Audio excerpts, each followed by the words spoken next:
Nomo saya Melino Wijaya. Usia 31 tahun, tinggal di Jakarta, dan saya menjalankan perusahaan rekrutmen yang tak seorang pun di keluarga saya pedulikan. Bagi mereka, saya masih antara pekerjaan, si tak kasat moto, gadis yang tak mau ikut jejak jadi pengacara atau banker seperti keluarga Wijaya lainnya. Tapi yang mereka tak tahu, malam Jumat itu, saya pegang semua kartu. Semua terjadi saat minum-minum di Klub Fireway Jakarta, pada 2 Februari 2024 tepat pukul 20.47. Saat itu Darian, sahabat kakak saya sejak kuliah, memandang saya dari atas ke bawah dan berkata, "Masih nganggur yo?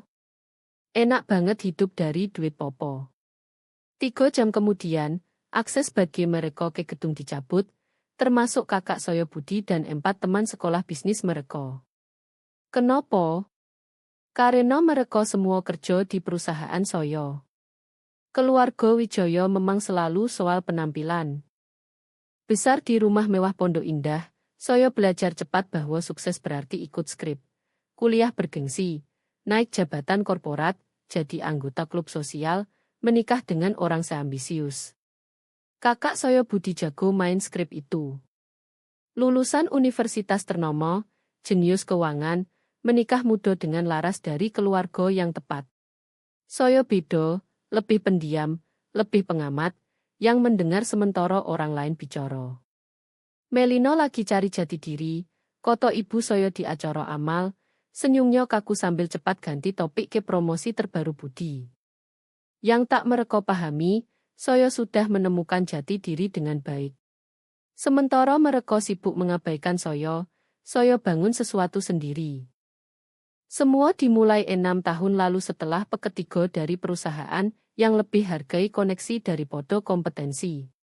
Saya sadar industri rekrutmen talenta butuh perubahan total.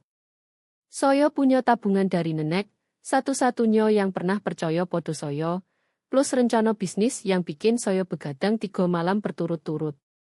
Vertex Talenta Indonesia lahir di apartemen kecil saya hanya dengan laptop dan tekad. Nomo sengaja biasa saja, cukup korporat agar menyatu, seperti saya. Tahun pertama berat, 18 jam kerja, makan mie instan, telepon dingin yang tak kunjung berhasil. Tapi saya punya satu keunggulan. Saya benar-benar mengerti orang. Ketidakamanan mereka, ambisi, opo yang diucapkan versus opo yang dimaksud. Besar sebagai anak tak kasat moto membuat saya pengamat ulung. Tahun kedua, kami dapat klien besar pertama, startup tech butuh insinyur spesialis. Tahun ketiga, sudah punya kantor dengan 6 karyawan. Sepanjang itu, makan malam keluarga tetap jadi ajang penghinaan. Juni 2020 jadi kenangan pahit. Nenek Hesti wariskan masing-masing cucu 200 juta rupiah. Budi pinjam 150 juta dari bagian saya untuk utang pernikahan, janji bayar. Tak pernah. Saat saya ingatkan berbulan kemudian, ayah bilang, dia butuh lebih. Kamu kan cuma bayar sewa apartemen sempit. Yang mereka tak tahu, saya baru saja tanda tangan sewa kantor pertama kami yang sesungguhnya. Oktober 2021 di ulang tahun ibu. Budi yang bawa nama keluarga ini. Kamu masih cari-cari, koto ibu sambil pakai anting berlian yang saya beli, dia kira dari ayah. Brunch Paskah April 2022, sepupu bercanda, kerja Melino cuma cari kerja, yang tak pernah bertahan. Semua tertawa. Tak ada yang bela saya. Saya diam-diam angkat telepon dari klien Fortune 500, yang baru tanda tangan kontrak 4,7 miliar. Desember 2022, Vertex sudah besar cukup untuk akuisisi perusahaan rekrutmen kecil Hamilton. Saya jaga kepemilikan tetap rahasia lewat perusahaan cangkang dan nama saya tak ada di dokumen publik. Bayangkan keterkejutan saya saat chat grup keluarga menyolo. Tim saya masuk Vertex. Kemenangan besar. Dari Budi. Saya hampir jatuhkan ponsel. Budi, kakak saya, termasuk karyawan yang kami akuisisi beserta Darian dan seluruh geng sekolah bisnis mereka. Sesaat saya ingin bilang. Lalu ingat setiap komentar meremehkan, setiap gelengan moto, setiap kali mereka bicara atas nama saya putuskan tunggu. Setahun berikutnya, saya amati dari jauh. Budi dan Darian performa biasa saja. Mereka dapat posisi lewat koneksi, bukan bakat, dan kerja mereka mencerminkan itu. Keluhan menumpuk, komentar tak pantas, deadline terlewat, ambil kredit kerja orang lain. Saya tetap diam di kumpul keluarga, saya tetap melino pengangguran, padahal perusahaan saya sudah 36 karyawan dan lobo 17 miliar. Lalu datang pesta ulang tahun Budi yang ke-35 di restoran Tuscany Garden Jakarta, pada 27 Januari 2024. Ruang privat penuh sekitar 35 orang. Rekan kerja Budi, Laras, orang tua kami, teman kuliah, semua yang penting di hidupnya. Saya duduk diam di ujung meja, main-main salmon sambil obrolan mengalir. Ayah cerita soal portofolio, saham pertama Budi umur 16. Ibu tunjuk foto acara sewer Laras. Saat itu Darian, sudah 3 gelas whisky, ketuk gelasnya. Ruangan hening. Karena kita semua bagi cerita Budi, katanya nyengir. Ingat saat dia dapatkan kita semua kerja di Vertex. Koneksi memang hebat. Dia berpaling ke saya, moto penuh niat jahat. Mungkin Melino bisa update LinkedIn jadi profesional penganggur. Ruangan meledak tawa. Gelas anggur saya bergetar. Ibu terkikik di balik serbet. Ayah gumam soal saya harus lebih tegar. Hanya satu orang di meja, Joko Lesmono, karyawan baru Vertex dengan moto baik dan reputasi kerja luar biasa, melirik saya bingung dan prihatin. Dia tahu. Entah bagaimana dia tahu. Saya tak berkata opo-opo. Hanya senyum dan ambil suap salmon lagi. Tapi di dalam, sesuatu berklik. Saya tak akan diam lagi. Mereka meremehkan wanita yang salah. Pagi berikutnya saya telepon pengacara di Whitfield Legal Group Jakarta. Miranda, siapkan surat pemutusan untuk 6 karyawan. Saya sebut nama, termasuk Budi dan Darian. Alasan spesifik, Bu Wijaya. Performa buruk, keluhan terdokumentasi, dan ciptakan lingkungan kerja tak sehat. Siangnya saya sudah punya map tebal bukti. Komentar tak pantas Darian ke rekan wanita. Budi ambil kredit proyek yang diselesaikan Joko. Keduanya selalu gagal target tapi sombong soal koneksi. Saya jadwalkan pemutusan Jumat 2 Februari, 3 hari sebelum pesta tunangan Budi. Malam itu saya telepon Joko Lesmono.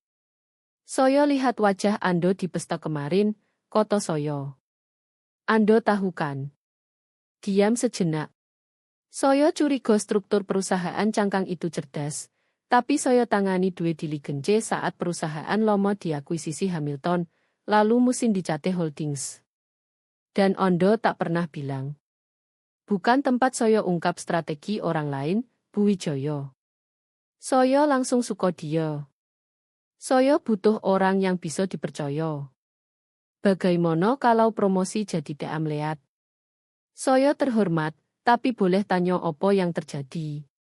Keadilan, akhirnya. Jumat tiba. Saya kerja remote seperti biasa. Tak ada yang di Vertex bertanya kenapa pemilik misterius lebih suka komunikasi email. Tepat pukul 23, saya kirim instruksi ke Her. Kirim semua surat sekarang. Tanpa tunda. Lampirkan laporan performa dan klausul pesangon. Lalu saya tunggu. Ponsel di tangan untuk yang tak terhindarkan. Pukul 22.57, pesan dari Joko. Sudah siap, tim bersama saya. Pukul 20.32, notifikasi semua email pemutusan terkirim.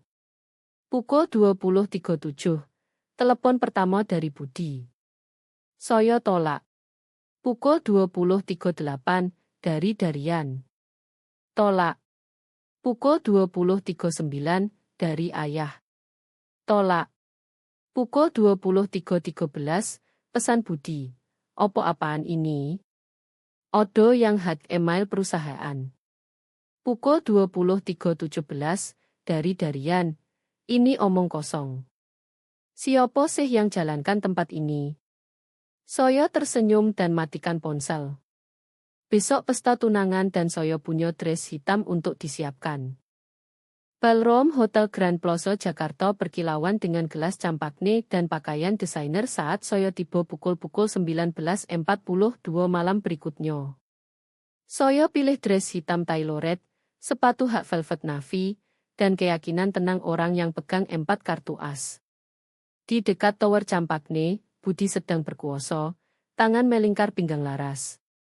Hanya kemunduran sementara, katanya keras. Saya sudah bicara dengan Board soal perluasan peran di Vertex. Di seberang ruangan, Darian cemberut di bar, bergumam podo siapa sojo yang mau dengar soal kekacauan kerja. Saya mendekat pelan, prosejo di tangan. Budi lihat saya dan mendengus. Masih cari kerja, adik. Lingkaran di sekitarnya diam, siap tertawa lagi atas biaya saya. Saya taruh minuman hati-hati di meja terdekat. Sebenarnya saya datang beritahu kalian sudah tak bekerja sejak semalam. Senyumnya goyah. Apa maksudmu? Kalian kerja di Vertex Talenta Indonesia. Saya pandang matanya langsung. Saya pemiliknya. Hening total. Gelas campakne laras jatuh, pecah di lantai marmer. Mustahil, bisik Budi. Mu Sindicate Holdings. Mu Melino Wijaya. Saya senyum tipis. Cek surat pemutusan kalian. Ibu menerobos kerumunan. Melino. Pasti ini lelucon. Saya tak pernah lebih serius. Ayah muncul di belakangnya. Kenapa tak pernah bilang? Karena kalian tak pernah tanya. Suara saya mantap. Dan saya lelah jelaskan nilai saya podo orang yang lebih suka saya diam. Kerumunan membelah saat Joko datang, pimpin sekelompok karyawan Vertex yang berbakat, yang dapat posisi karena kerja keras. Dia angguk hormat. Bu, saya baru kirim memo internal ke seluruh tim. Sudah selesai. Budi maju, tapi dua anggota tim Joko menghalangi. Kamu tak bisa lakukan ini, desisnya. Popo, bilang dia tak boleh. Ayah tiba-tiba tampak tua, keyakinannya runtuh. Melino, mari kita bicara sebagai keluarga. Kita sudah lewat tahap itu. Budi dan Darian dapat surat pemutusan resmi dengan pesangon murah hati sesuai UU Ketenagakerjaan. Akses perusahaan dicabut. Barang pribadi akan dikirim. Saya berpaling ke Joko. Pak Lesmono jadi direktur regional baru. Darian maju. Ini balas dendam murni. Tidak, koreksi saya. Ini bisnis. Performa kalian buruk, perilaku tak pantas, kontribusi minim. Dalam kota kalian sendiri, koneksi dapatkan kalian kerja. Tapi prestasi tentukan apakah kalian bertahan. Saya pandang wajah-wajah terkejut.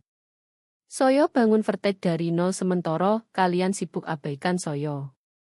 36 karyawan, kontrak miliaran, dan tak sekalipun kalian tanya apa yang sebenarnya saya lakukan dengan hidup saya.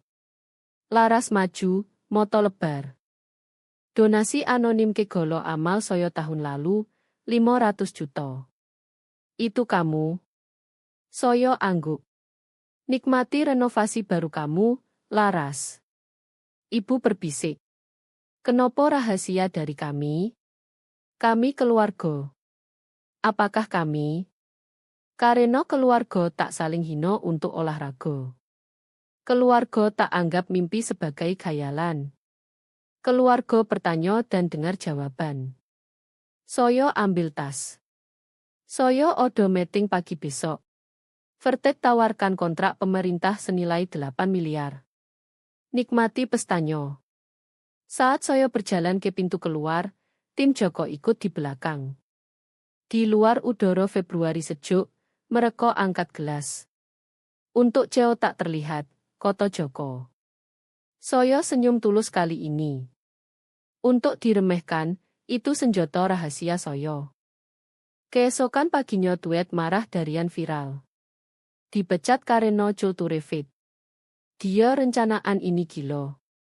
Tapi meledak buruk saat 3 mantan rekan wanita balas dengan screenshot komentar tak pantasnya. Budi dan Laras tunda pernikahan tanpa batas.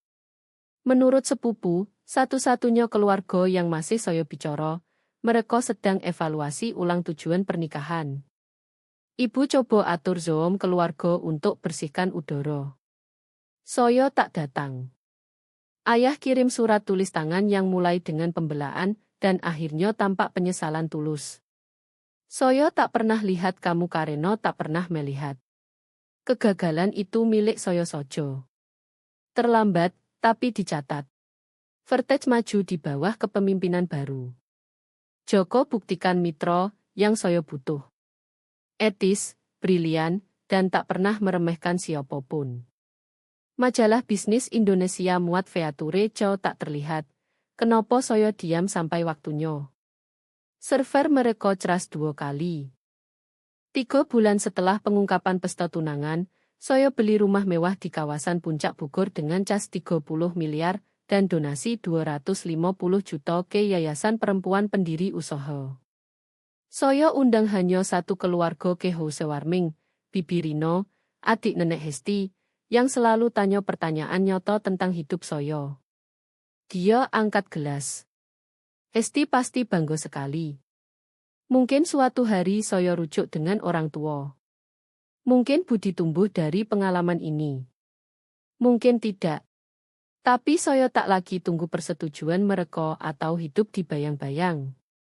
Gadis tak kasat moto bangun kerajaan saat mereka tak melihat. Dan sekarang, akhirnya semua bisa lihat. 5 tahun berlalu sejak malam di Hotel Grand Plaza Jakarta. Vertage tumbuh melebihi bayangan saya. Kantor di 4 kota, staf lebih dari 100, pendapatan tahunan lewat 120 miliar. Dinamika keluarga bergeser coro yang bisa diprediksi dan mengejutkan. Ayah pensiun dini dari praktik hukum setelah serangan jantung ringan 2 tahun lalu. Dia kirim artikel tentang pengusaha perempuan dengan catatan pendek. Ingatkan saya podo kamu. Itu sudah sesuatu. Ibu masih kesulitan dengan narasi baru. Di klub sosialnya, dia bolak-balik antara bangga podo kesuksesan saya dan mengeluh saya menikah dengan kerja. Saya jumpa dia makan siang 2 bulan sekali. Kami stitch ke topik aman. Budi jatuh paling keras. Setelah dipecat Vertage, dia kesulitan dapat kerja setara. Reputasinya rusak bukan karena saya, tapi perilakunya sendiri yang terdokumentasi. Akhirnya dia pindah ke Surabaya dan mulai lagi di firma kecil. Kami tukar pesan ulang tahun, tak lebih. Darian hilang total dari hidup kami. Terakhir terlihat kerja di startup di Bandung yang kemudian bangkrut. Bagi saya belajar balas dendam meski manis sesaat, bukan nutrisi berkelanjutan. Kemenangan sejati bukan di kejatuhan mereka, tapi di kebangkitan saya, dengan cara saya, tanpa minta maaf. Joko Lesmono jadi wakil direktur kepercayaan saya.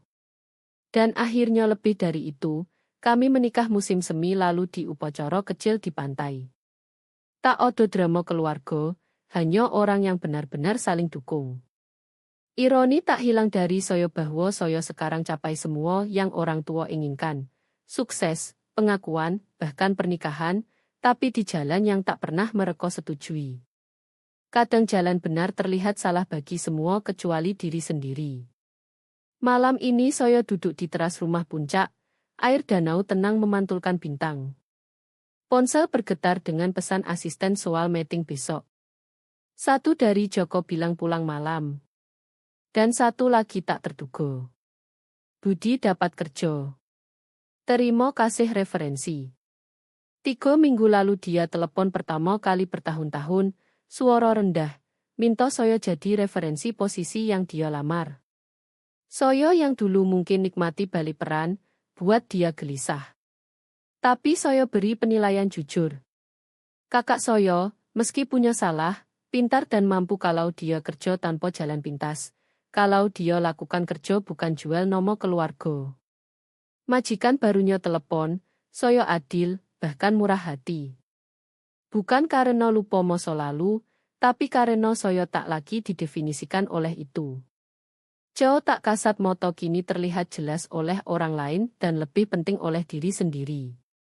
Dan dari sudut ini, dengan kekuasaan seimbang akhirnya, saya bisa pilih keanggunan tanpa merasa berkurang. Itu mungkin balas dendam paling manis. Makan malam keluarga triwulanan adalah ide ibu. Wilayah netral, katanya, hanya sekali tiap 3 bulan untuk penyembuhan. Ini makan malam keenam kami, restoran elegan dengan ruang privat di Aurelio, Jakarta, yang menghadap Taman Suropati. Saya datang tepat waktu. Joko di sisi saya. Orang tua sudah duduk. Ayah berdiri saat lihat kami. Budi dan pacar barunya Melissa akan gabung nanti. Pesawatnya dari Surabaya Delay. Melino. Ayah ulur tangan, lalu ganti pelukan setengah. Kamu tampak sehat. Kontrak Thompson, ibu langsung, ratakan serbet. Saya baca di koran. Sangat mengesankan. Ini bahasa baru kami. Pengakuan prestasi saya jadi moto uang obrolan. Tak lagi tak kasat moto, tapi belum sepenuhnya dilihat sebagai orang utuh. Kemajuan, meski tak sempurna.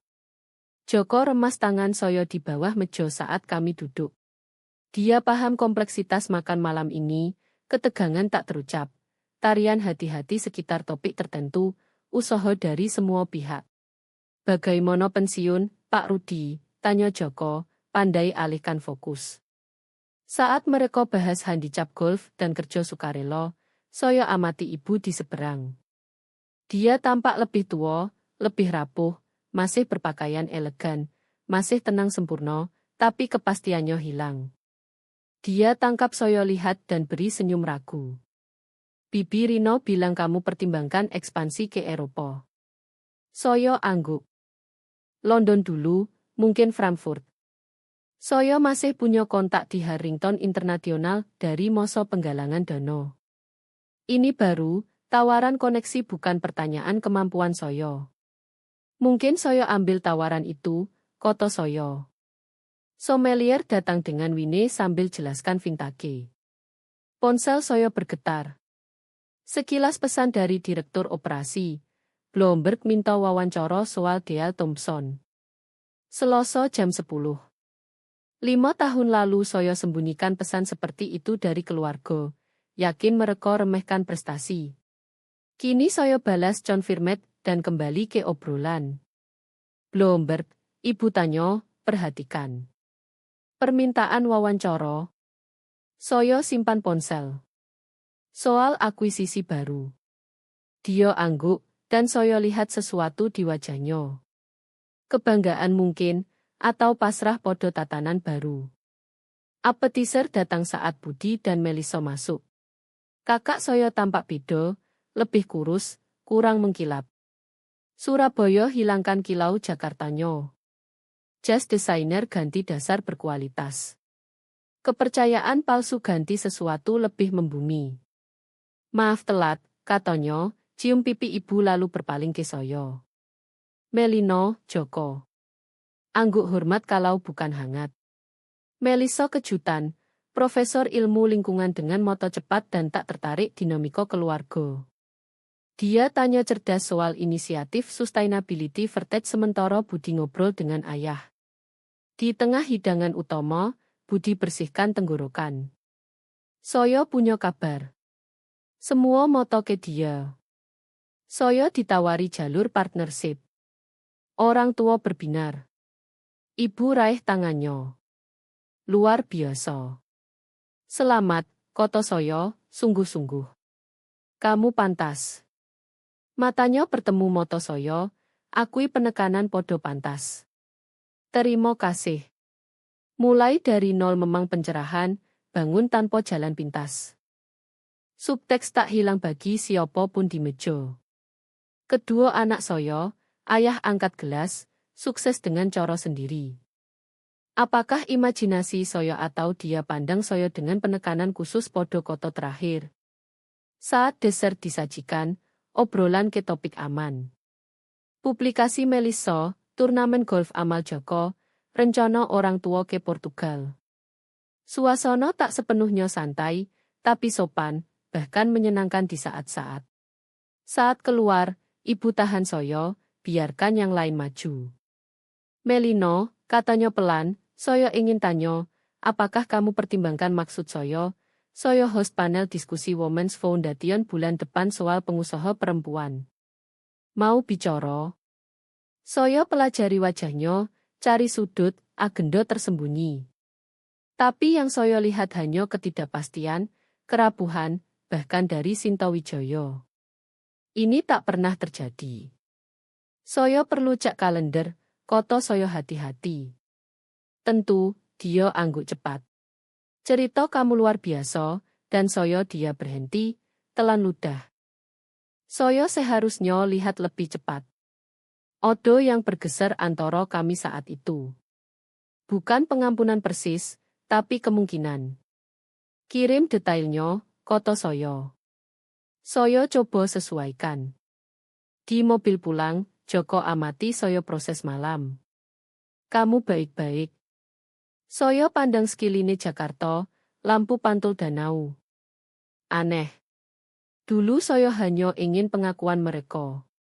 Kini dapat, saya sadar bukan itu intinya. Lalu opo? Didengar, dianggap serius, jadi nyoto bagi mereka. Saya berpaling padanya. Kini saya begitu, saya tak yakin opo selanjutnya. Dia senyum. Itu soal balas dendam, Melino. Yang baik tak berakhir dengan penghancuran. Berakhir dengan transformasi. Saya pikirkan itu saat pulang. Tentang transformasi versus penghancuran. Tentang gadis tak kasat moto, yang jadi terlihat dengan cara sendiri. Tentang luka keluarga yang mungkin tak pernah sembuh total tapi bisa jadi bekas yang berbeda, yang bisa ditanggung. Ponsel bergetar dengan email. Syarat final kontrak Thompson senilai 43 miliar selama 3 tahun. Puncak kerja yang saya mulai sendiri di apartemen kecil 6 tahun lalu.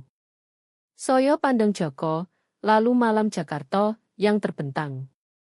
Saya rasa saya siap untuk opo yang datang selanjutnya. Acara Women's Foundation diadakan di Jakarta Cultural Center di bawah kubah Tiffany terbesar dunia. 300 peserta, kebanyakan perempuan berpakaian bisnis, atas Wine dan Canape sebelum panel. Saya datang lebih awal atas permintaan ibu untuk bahas format, tapi saat temukan dia di ruang hijau, dia sendirian, gugup atur tumpukan program. Melino, terima kasih datang. Dia beri saya program. Nama saya terdaftar pertama di panelis. Peserta banyak sekali, koto saya, pandang setup mewah. Yo, keterlibatan kamu naikkan pendaftaran 60%. Saya angkat alis. Itu alasan undang saya. Tarik pengunjung. Tangan ibu diam. Tidak, meski tak bohong itu faktor untuk yayasan. Dia pandang moto saya langsung, sesuatu yang dia hindari bertahun-tahun. Saya undang karena saya coba pahami. Pahami opo? Kamu. Perusahaan yang kamu bangun. Pilihan yang kamu buat. Dia ragu. Di mono saya salah. Kejujuran mentah tangkap saya lengah. Sinta Wijaya tak pernah akui kesalahan. Ibu, biar saya selesaikan. Dia tarik napas. Saya punya narasi di kepala soal sukses, soal seperti opo seharusnya, terutama untuk Wijaya. Dan kamu tak cocok narasi itu. Jadi saya buat kamu tak kasat moto daripada sesuaikan visi saya. Saya diam sangat, takut gerak rusak momen tak pernah odo ini. Saat kamu ungkap diri di pesta tunangan Budi, saya malu, lalu marah, lalu akhirnya bangga. Suara ibu agak pecah, tapi paling utama saya malu karena ibu seharusnya lihat anaknya, benar-benar lihat. Panelis lain mulai masuk, pecah intensitas. Ibu luruskan badan, ketenangan kembali. Tapi sebelum terganggu, dia tekan sesuatu ke tangan saya. Kotak velvet kecil. Nenek Hesti ingin kamu punya ini. Seharusnya saya beri bertahun lalu. Di dalam gelang emas sederhana dengan satu jarum kunci. Saya kenal langsung. Hesti pakai setiap hari hidupnya, bilang itu lambang saat dia beli rumah sendiri setelah kakek meninggal. Kunci kemerdekaan saya. Saya angkat kepala, tapi ibu sudah balik sopo panelis lain. Topeng nyonya rumah sempurna kembali. Panel mulai tepat jam pukul 19. Moderator, mantan koresponden bisnis Jen, perkenalkan kami lalu ke saya. Melino Wijaya, cerita kamu jadi legenda di lingkaran bisnis Jakarta. Bangun Vertek dari nol jadi perusahaan miliaran sambil jaga kepemilikan rahasia, bahkan dari keluarga yang kerja di sono. Apa yang dorong keputusan itu? Audiens maju. Ibu di baris depan pandang saya mantap. Awalnya bukan strategi, aku saya. Saya mulai kecil tanpa investor. Pakai warisan nenek, perusahaan tumbuh organik, dan saya struktur lewat sebagian pajak, sebagian fleksibilitas operasional. Saya putar gelang Hesti di pergelangan. Soal rahasia, saat hidup diremehkan, ketak nampakan jadi luka dan senjata. Orang tunjukkan diri saat pikir tak odo yang penting lihat. Gumam pengakuan riak di kerumunan. Apakah kamu lakukan sama lagi? Moderator tekan. Saya pikir hati-hati. Rahasia layani tujuannya. Tunjukkan siapa orang sebenarnya, termasuk diri saya. Tapi rahasia punya biaya. Moto saya temukan ibu. Yang saya pelajari, kekuasaan sejati bukan disembunyi atau ungkap dramatis. Kekuasaan dijadi diri sendiri tanpa minta maaf, tak peduli siapa lihat.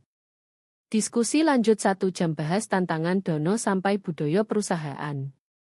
Sepanjang, saya rasa perhatian ibu tak goyah.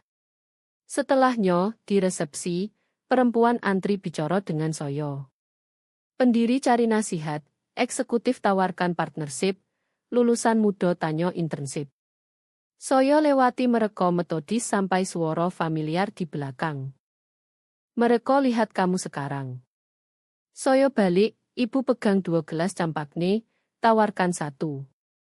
Mereka yo, aku saya, ambil gelas. Sebanyak itu, katanya pelan. Saya juga.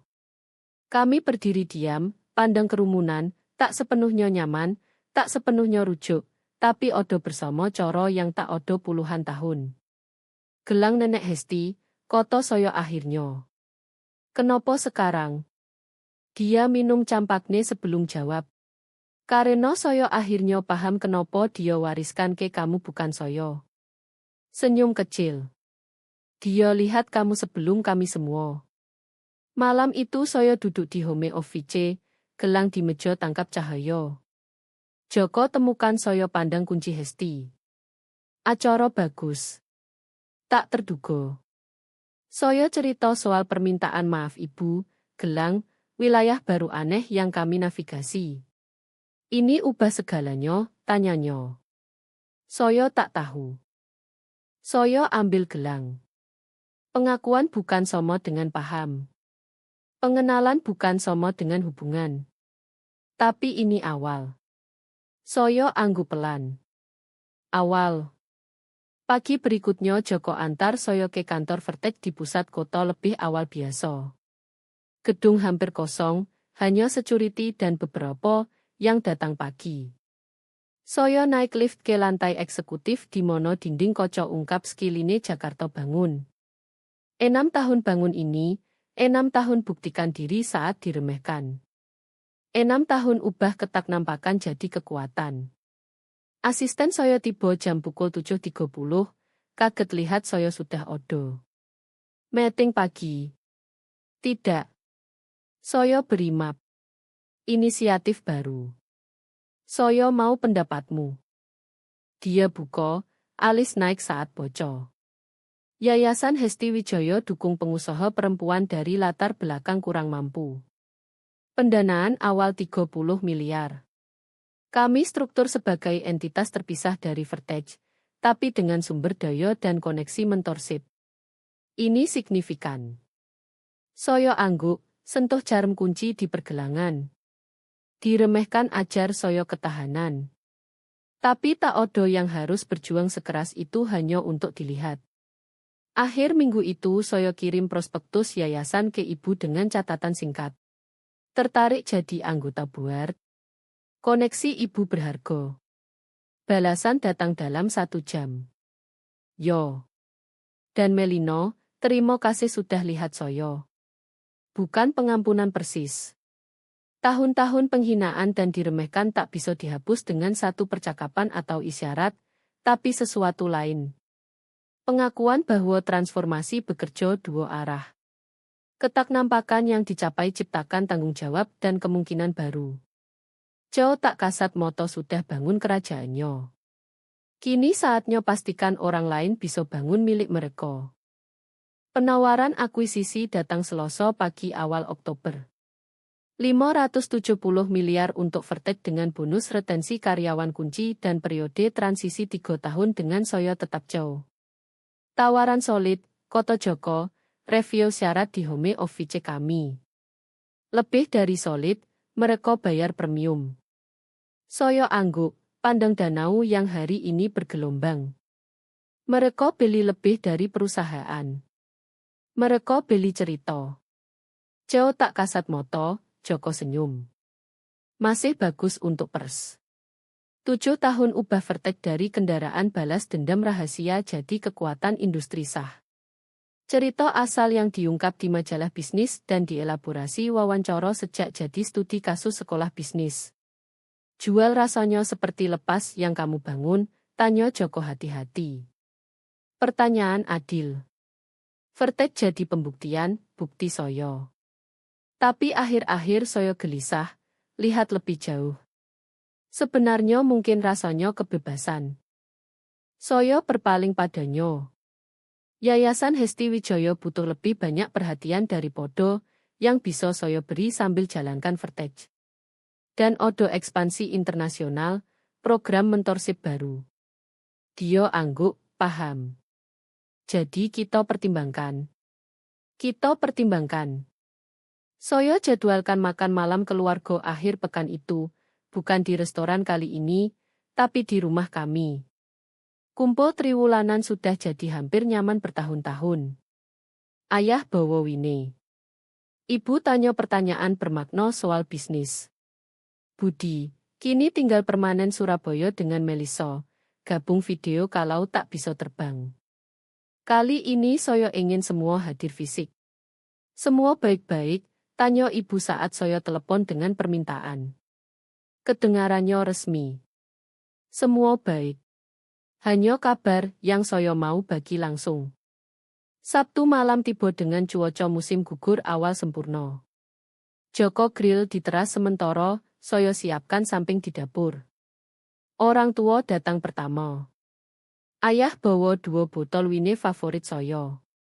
Halaman bagus, komentar standarnya. Lalu lebih tulus. Kamu juga, Melino. Budi dan Melissa tiba 30 menit kemudian. Sudah terbang pagi itu, kakak saya tampak rileks. Santai Surabaya yang dulu tak terpikir di hari Jakartanya. Tempat bagus, adik, katanya. Tepi kompetitif Lomo hampir hilang dari suaranya. 7 tahun bangun diri di Surabaya ubah dia. Rendahkan dia coro yang buat hubungan nyoto mungkin. Kami makan di luar pandang sunset atas danau. Obrolan mengalir cukup mudah. Publikasi terbaru Melissa, turnamen golf amal Joko, hobi kayu ayah, tarian familiar keluarga, yang masih sembuhkan luka lomo sambil ciptakan pola baru. Di atas dessert, kue apel resep nenek, saya taruh garpu. Saya terima tawaran jual Vertex. 4 pasang moto kunci ke saya. 570 miliar, lanjut saya, plus paket retensi dan peran transisi. Ibu pulih pertama. Luar biasa, Melino. Selamat. Kamu terima, tanya Budi. Saya sangat pertimbangkan. Ayah pelajari saya hati-hati. Dan setelah transisi, opo? Saya senyum. Yayasan Hesti Wijaya jadi fokus utama. Kami sudah bantu dono 43 startup perempuan. Dengan waktu dan sumber daya lebih, kami bisa lakukan jauh lebih. Plus, tambah Joko, kami pikir mulai keluarga. Pengumuman ini ciptakan kegaduhan lebih besar daripada berita akuisisi. Moto ibu melebar. Bayi, kamu tak pernah bilang mau anak. Hal berubah, koto saya sederhana. Prioritas evolusi. Kemudian, saat Joko dan ayah bersihkan grill, Budi gabung saya di pinggir properti di mono anak tanggo batu turun ke pantai pribadi. Ingat saat Popo bawa kita ke pantai saat kecil, tanyanya. Kamu selalu pertama masuk air, tak peduli dingin. Saya angguk. Saya ingat kamu tolak basahi rambut karena takut rusak penampilan. Dia tertawa. Tuhan, saya menyebalkan. Yo, kamu. Kami berdiri diam nyaman, pandang ombak kecil. 570 miliar, katanya akhirnya. Balas dendam luar biasa. Saya lirik dia. Sudah lama bukan soal balas dendam. Saya tahu, dia tendang pasir. Tapi mulai dari sono, dengan kami semua meremehkan kamu, abaikan kamu, jeda, dengan saya jadi bajingan total. Yo, saya tak pernah minta maaf benar untuk itu, untuk semuanya. Saya pelajari profil kakak. Mirip ayah, tapi lebih lembut gini, arogansi ganti sesuatu lebih tulus. Tahukah bagian terburuk, koto saya, bukan lelucon atau penghinaan. Tak odo yang pernah tanya tentang hidup saya, kerja saya, mimpi saya. Saya tak kasat moto karena tak odo yang repot lihat. Dia angguk pelan. Saya lihat kamu sekarang, Melino. Saya tahu. Dan saya bangga padamu. Benar-benar bangga. Bukan karena uang atau sukses, tapi karena kamu bangun sesuatu nyoto, sesuatu penting. Koto-koto tergantung di antara kami. Persembahan. Jembatan sepanjang tahun luko. Dari teras, saya dengar ibu tertawa atas sesuatu yang Joko katakan. Jembatan lain perlahan dibangun.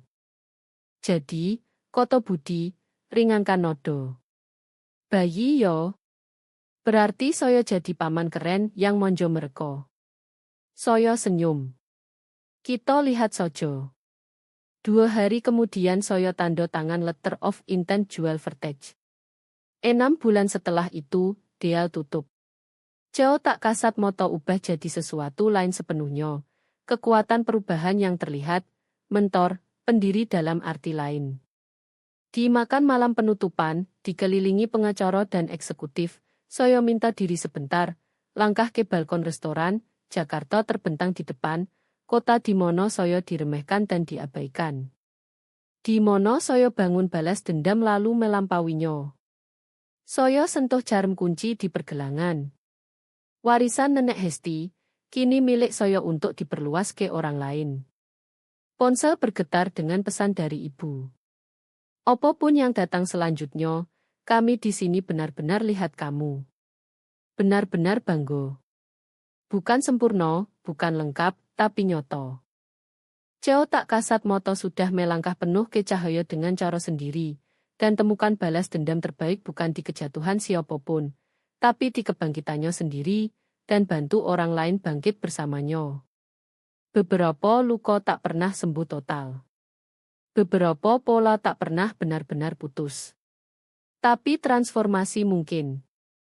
Ketidaknampakan bisa diklaim, dan kadang orang yang paling perlu kamu buktikan adalah diri sendiri. Saya senyum, pandang lampu kota.